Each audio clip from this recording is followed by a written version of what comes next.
Hello learners, this is Sangamitra Suryapani from National Institute of Open Schooling. Today we will discuss and explain the second lesson of your senior secondary biology course, that is the kingdom Monera, Protista and Fungi. Today we have with us Dr. Ranjana Saxena, from Associate Professor from Delhi University. Welcome ma'am. Thank you.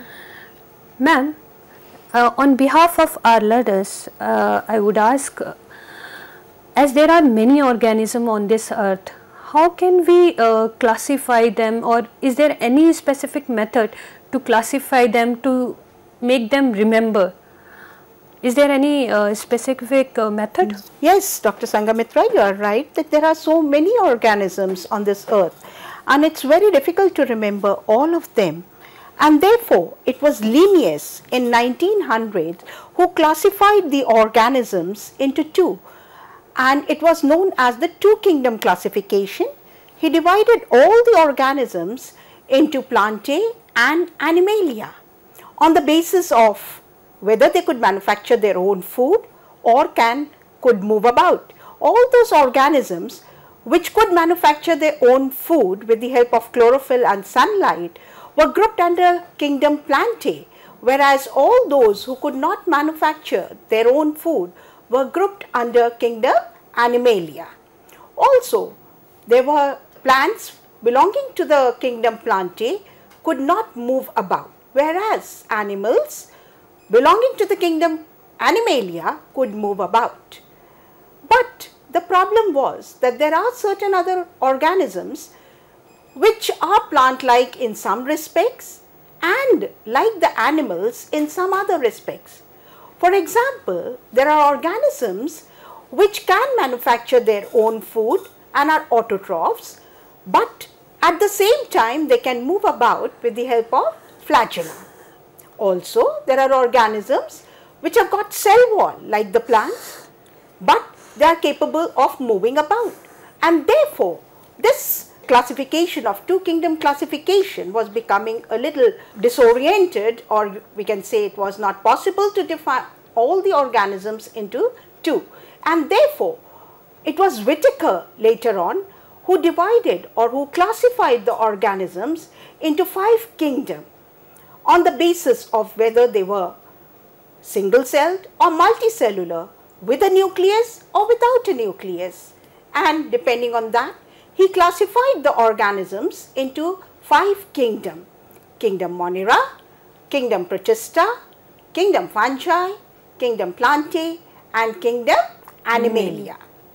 Kingdom Monerae were different from the remaining 4 kingdoms because they lacked a nucleus and therefore they were known as prokaryotes, whereas the remaining 4, the Protista, the Fungi, Plantae and Animalia, all had a well-defined nucleus in which was present the DNA, and therefore they were known as eukaryotes. So the fundamental difference between the kingdom Monera and the other 4 kingdoms was that in Monera the nucleus is absent. Kingdom Monera consisted of 2 groups, Eubacteria and Archaebacteria. As the name suggests, archae means first.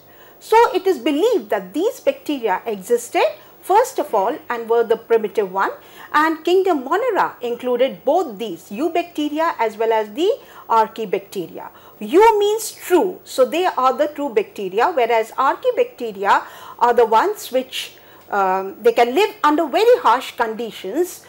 For example, they can live at high temperatures. The other organisms are not able to withstand such conditions. Ma'am, can you please give some examples? Yeah, methanogenic bacteria, they live in sewage and also in the intestine of many animals. The thermoacidophilic bacteria, they live in the hot conditions, and the halophilic bacteria, they live in salty condition. Now all these bacteria, they are grouped under Archaebacteria because they are able to live under harsh conditions, and also these Archaebacteria are different from the Eubacteria in the fact that they have got a rRNA which is very much different from the RNA which is present in Eubacteria. So now we shall be more emphasizing ourselves on the kingdom Monera, because we have already said the differences between the Archaebacteria and the Monera. There are many more differences, but we would be concentrating on the kingdom Monera. The kingdom Monera, as I said, Eubacteria. So now we are concentrating on the Eubacteria. Eu means true. So these are the true bacteria. And the fundamental feature that comes to our mind is that all the Eubacteria are prokaryotic. And just now I told you, what are prokaryotic organisms? All those organisms lack a nucleus. And if they lack a nucleus, do they lack a DNA? No, they don't lack a DNA. But the DNA in them is not confined within the nucleus as they lack them, but it is present in the cytoplasm. And the area where they are present in the cytoplasm, it is known as the nucleoid. There is yet another type of DNA known as plasmids, which are rings of DNA, and these are present in the Eubacteria. So Eubacteria have got plasmids, but these plasmids do not take part in reproduction, but they are very important because they contain genes for antibiotic resistance, and this is very important from the biotechnology point of view. As you can see here, it is a structure of the bacterial cell as a whole, where you find that the bacteria is enclosed, or the outer wall of the bacteria consists of a cell wall. The cell wall in case of bacteria is made up of peptidoglycan. Now this peptidoglycan is absent in the plants, because in the case of plants the cell wall is made up of cellulose. Whereas in the case of fungi the cell wall is made up of chitin. So here you see that although the eukaryotes also, some of the eukaryotes have the cell wall, but the composition of the cell wall is different from the prokaryotes. The cell wall gives rigidity to the bacteria, or it gives shape to the bacteria, and also it protects the bacteria.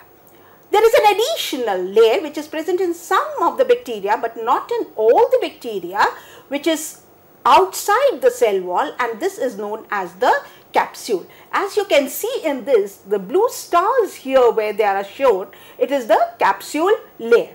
And the capsule layer, like the cell wall, protects the cell, helps the cell to adhere to surfaces and nutrients, and assists in retaining the moisture. Now, inner to the cell wall, you will find a plasma membrane or cell membrane. Now, this is a membrane which allows the coming in of the nutrients and going out of the nutrient. It's a semi-permeable membrane which allows certain substances to move into the cell and certain substances out of the cell. Also, in this particular slide, you can see that there are small thread-like structures which are known as pili or pilus. Now, these are proteinaceous in nature, and they help in attachment of one bacteria to the other bacteria. So, pili are thread-like structures which are very similar to the flagella, yet they are different from the flagella because the thickness of this is very less as compared to the flagella. Also, they are smaller in size and are made up of proteins. So, does they help in movement also? No. In movement, it is basically the flagella which helps the bacteria in movement. And you can see here, as Dr. Sangamitra, you have rightly said that they have got flagella for movement. They can have 1, 2, or they can have more than 2 flagella which helps them to move about. Also present in the cytoplasm are ribosomes. Ribosomes are cell organelles which are responsible for protein synthesis. The other cell organelles like mitochondria, Golgi complex, chloroplast, etc. are absent in them. In other words, the cell organelles bounded by a definite membrane are absent in them. However, you find these structure organelles present in the eukaryotes. Now, there is once you have understood the structure of the bacteria, children, you can make a own bacteria on a thermocol and you can have a model of it which will be easier for you to understand for your revision also. You can make use of plasticine, different colors of plasticine for that. You can have red plasticine, yellow plasticine, green or whatever color you like, and with different colors. For example, for the capsule you can use one color, make the outer boundary with that color to show that it has got capsule. In order to that, you can use another color of the plasticine to show the cell wall. Similarly, you can use the third color to show the cell membrane. And then the cytoplasm, you could color it yourself on a, you can make this on a thermocol and color the cytoplasm. The DNA which is present in nucleoids, and remember they don't have a nucleus. So this DNA is present in the cytoplasm clustered together, and that you can show with some thread, or you can use whatever material you can think of. You can use that instead of plasticine. You could use different colored threads for this. And then they have a plasmid which is a round DNA, and that you can ring DNA, so that you can use with another thread and make a circle and put it in the center. Similarly, the ribosomes can be shown with some other material, like you can use bindis to show the ribosomes, or you can show stars to show the ribosomes inside the cytoplasm. Pili and the flagella can be shown with threads of different thickness. Pili can be shown with the thread which is very small and the thickness is also less. Similarly, you can show flagella which are long, with long threads, and the thickness could be more than that. So once you have made this on a thermocol, you can keep it, and that would be interesting and nice for you for your revision just before the exam. So that is how you can really make your study easy. Isn't that easy for the children to make, Sanghamitra, the model of Yes, ma'am. That is very easy, and we will show them how we can make it. They also feed like any other eukaryote. Even these prokaryotes feed, and they have got different modes of feeding. For example, you will find that these bacteria can either be autotrophs, they can be saprophytes, they can be symbiotes, or they can be parasites. Autotrophs like the blue-green algae, which are also known as cyanobacteria. Now these, as you can see here, are green in color, and the mere fact that they are green in color suggests that they contain a green colored pigment which is known as chlorophyll, and with the help of sunlight, water and carbon dioxide, they are able to make their own food. So they are known as autotrophs. The saprophytes live on dead, decaying organic matter, and these saprophytes, then they are helping us. How they are helping us is that they break down the complex organic compounds into simpler ones and recycle the nutrient, and at the same time they are enriching the soil. So these bacteria are helping us. The symbiotic bacteria, Dr. Sanghamitra, you must have heard of certain bacteria living in the leguminous plants. And rhizobium. These rhizobium, yes, rhizobium that lives in the root nodules of the leguminous plants, and in the process it is converting the nitrogen into amino acids, so that this amino acids can be taken up by the plants for their own food. They convert atmospheric nitrogen into amino, utility nitrogen. Yes, they convert the atmospheric nitrogen into utilize the atmospheric nitrogen. Yes. And these then are taken up by the plants as food, and the plants in turn are giving them the shelter. Similarly, we have got parasitic bacteria. Now these parasitic bacteria are harmful and they cause diseases. So on one hand we have bacteria that are very important for us and our friends, and at the same time we have bacteria which are our enemies because they are causing certain diseases. So there are many pathogenic bacteria and beneficial bacteria. Yes, there are many pathogenic as well as beneficial bacteria. I will be talking about them later also. So, now these. So yes. Ma'am, you have already told us that there is a mitochondria and Golgi bodies are absent. So how this breakdown of food takes place into that? Yes, that's a very good question. In the absence of mitochondria, where does the Food, breakdown of food takes place? Well, they have got certain organelles which are known as mesosomes. As you can see here, the red colored ones are mesosomes. It is in these mesosomes that the food breakdown of food takes place and the energy is made available to them.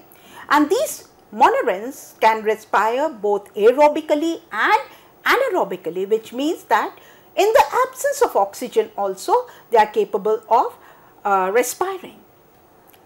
Just like any other eukaryote, these monorans are able to reproduce both asexually as well as sexually.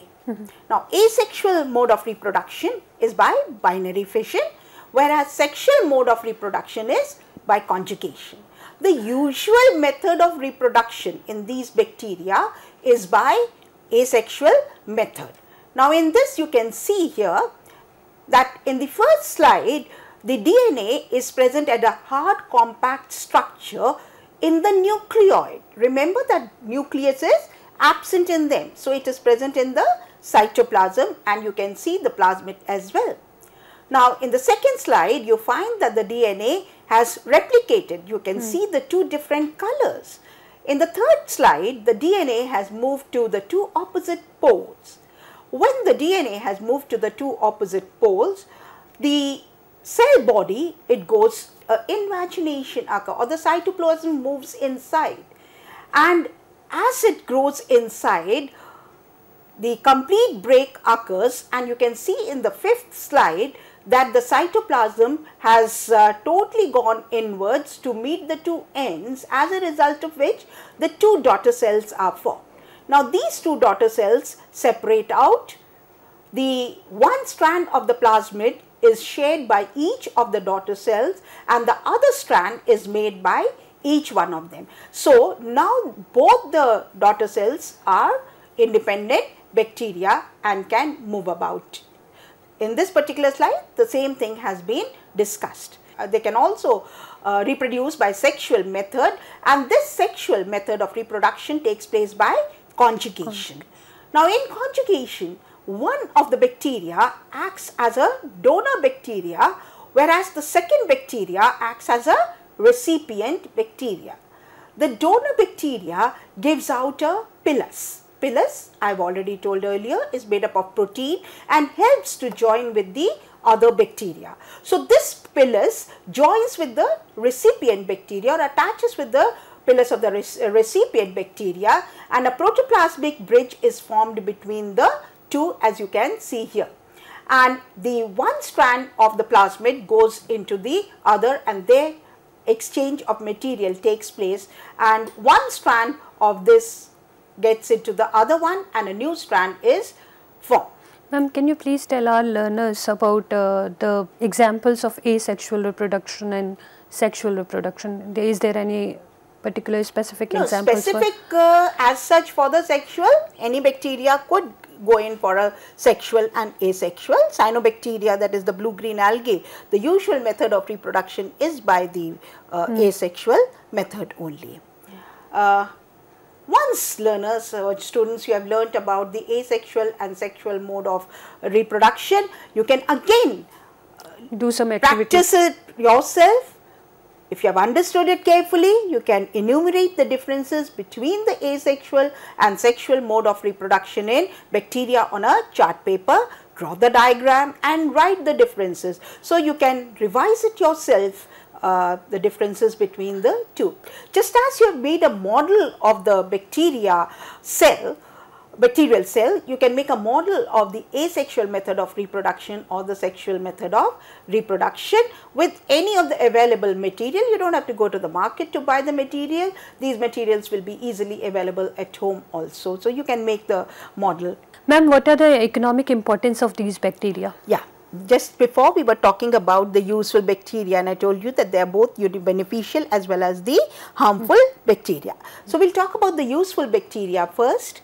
As we have already said that these bacteria like the rhizobium lives in the root nodules of the leguminous plants and picks up the atmospheric nitrogen to make this available to the plants as their food, and in turn the plants are giving them protection. So, they are helping us in converting the atmospheric nitrogen into useful compounds so that it can be utilized by the plants. At the same time, there are certain other bacteria like the soil bacteria, Azotobacter, which are found in the soil and feed on the dead decaying organic matter. And as they feed on the dead decaying matter, they are getting the food all right, but at the same time they are converting the complex food material or the complex organic matter into simpler compounds, as a result of which the nutrients are not only made available to the plants, but also they are recycled back into the atmosphere. And since they are feeding on the dead decaying organic matter, they are also cleaning our environment by removing these dead decaying organic matter from our environment. All of you must be eating curd at home, and you must have seen your mother setting curd at home. What does she do? She takes 1 teaspoon of curd, already set curd, and then adds milk to it and warm milk, a little warm milk, and then leaves it for 3 to 4 hours depending on the temperature. And after that, when you see it, the curd is set. Now, what is it in the curd that sets the milk or that converts the milk into curd? It is the lactobacilli which are present in the curd, which acts on the lactose sugar which is present in the milk and converts into lactic acid. And it is this lactic acid which is responsible for setting up of the curd. So, you see that how these bacteria are very useful to us. And do you know, when you fall sick, the doctors at times, not always, gives you antibiotics. What are these antibiotics and from where do you get them?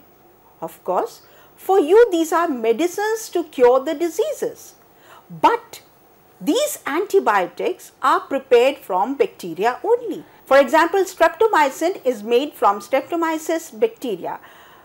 So, you see, on one hand, I have told you so many useful things about bacteria, but there are certain harmful bacteria also, as I have already told you that these bacteria can cause deadly diseases. You are all aware of typhoid, cholera, tetanus, diphtheria, etc. All these diseases are caused by bacteria only. And for example, cholera is caused by Vibrio cholerae, typhoid by Salmonella typhi. There are many more diseases. Now, what you can do as an activity, you can find out the names of various diseases which are caused by bacteria and the booster doses or the doses that you have got at the time of birth. And what are the preventive measures and control? You can take the help of your parents or internet or your elders for this particular activity. So, now you know that bacteria are not only useful, but also they are harmful to us. So, the ma'am, kingdom Monera consists of simplest structural organism, and they are the first living forms which have evolved on this earth. It is believed that they are the first ones to have come on this earth, first prokaryotic organisms to have come on this earth. So, learners, I hope this lesson or this program gives you the better understanding about the Monera characteristics of organism belonging to this kingdom. Thanks for coming to our studio, ma'am. Thank you so much, ma'am. Thanks to our learners.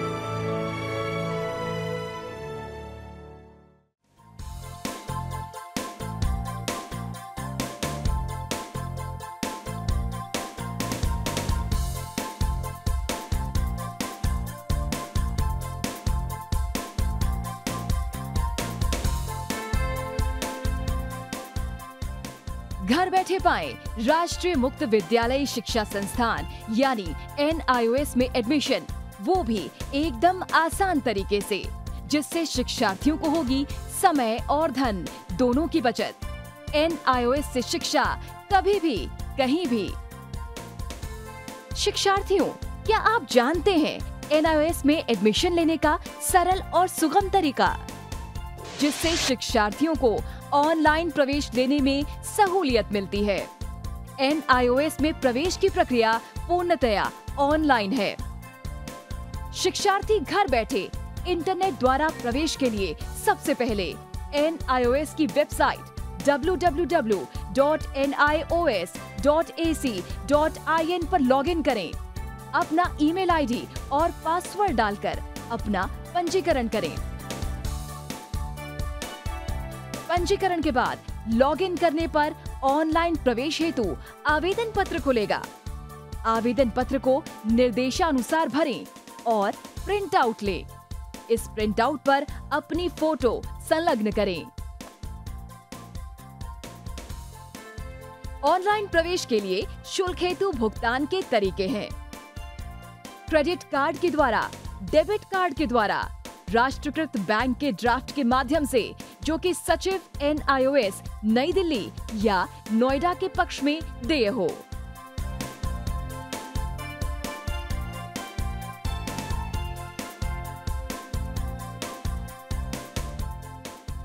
भरे हुए आवेदन पत्र के साथ साथ demand draft और संलग्न किए जाने वाले दस्तावेज हैं: जन्म रजिस्ट्रार के जिला कार्यालय से जारी जन्म प्रमाण पत्र की सत्यापित प्रति, जिसमें जन्म तिथि अंकित हो, पिछले विद्यालय से प्राप्त विद्यालय छोड़ने का प्रमाण पत्र, जिसमें आवेदक की जन्म तिथि लिखी हो। प्रवेश फॉर्म का प्रिंट आउट NIOS के संबद्ध क्षेत्रीय केंद्रों पर 10 दिनों में पहुंच जाना चाहिए, अन्यथा उचित दस्तावेज न लगे होने पर आवेदन फॉर्म रद्द किया जा सकता है। प्रवेश प्रक्रिया की पुष्टि होने के बाद शिक्षार्थियों को परिचय पत्र व अध्ययन सामग्री डाक द्वारा तुरंत पहुंचाई जाती है। ऑनलाइन प्रवेश एक बहुत ही सुगम और सुविधाजनक प्रवेश प्रणाली है। Online on time for safe and secure admission.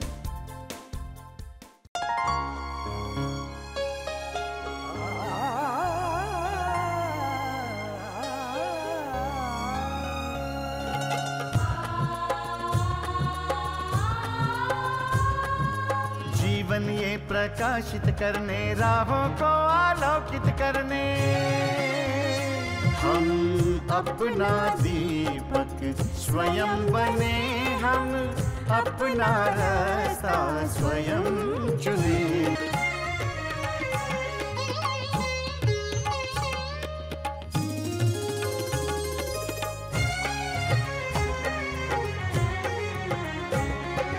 धन साधन समय की सीमा से विद्यालय जो मुक्त हो, धन साधन समय की सीमा से विद्यालय जो मुक्त हो। कभी पढ़े हम कहीं पढ़े, वे विषय की लोच से युक्त हो। मित्रों हम उठे और जागे, मंजिल आने की ध्वनि सुने, हम अपना दीपक स्वयं बने।